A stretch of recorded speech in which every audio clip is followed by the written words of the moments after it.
কারণ জীবন তো একটাই, আমি সবকিছু আমি একজনেরই দিচ্ছি। আর ও যদি আমাকে মেনে না নেয় তাহলে আমি মরে যাবো। পেয়ালা মেয়ে আমি আমার ছেলেকে নেব। আমার বাসায় প্রকাশ করা যায় না, স্যার আমার কি বলবো?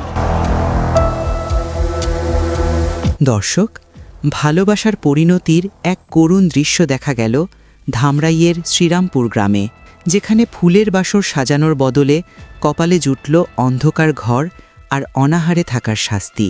গল্পের শুরু বিশ্ববিদ্যালয় থেকে। ৩ বছরের প্রেম, এরপর ইসলামী শরিয়া মেনে বিয়ে।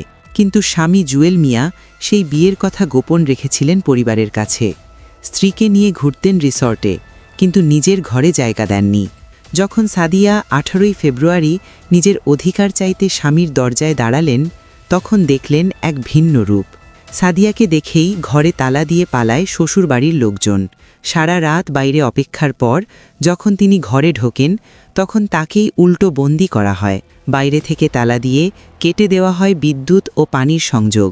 উদ্দেশ্য একটাই, তিলে তিলে শেষ করে দেওয়া। সে হইতেছে আমাকে কারেন্ট বন্ধ করে দিছে, পানি বন্ধ করে দিছে।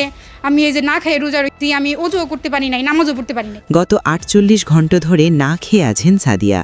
শ্বশুর সাইফুল ইসলাম ও শাশুড়ি চায়না বেগম স্পষ্ট বলে দিয়েছেন এই বউ তারা ঘরে তুলবেন না।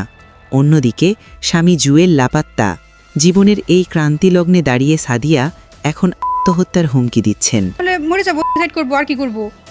কারণ জীবন তো একটাই, আমি সবকিছু আমি একজনেরই দিচ্ছি। আর ও যদি আমাকে মেনে না নেয় তাহলে আমি মরে যাবো, সুইসাইড করবো।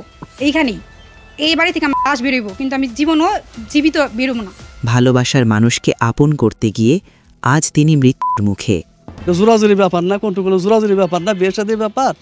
এটা আপোষে কি কি যে প্রমাণ টমান দেখলাম, আমি বলি যত প্রমাণই দেখান। আমি বলছি যে পেয়ালা মেয়ে আমি আমার ছেলেদের নেব না।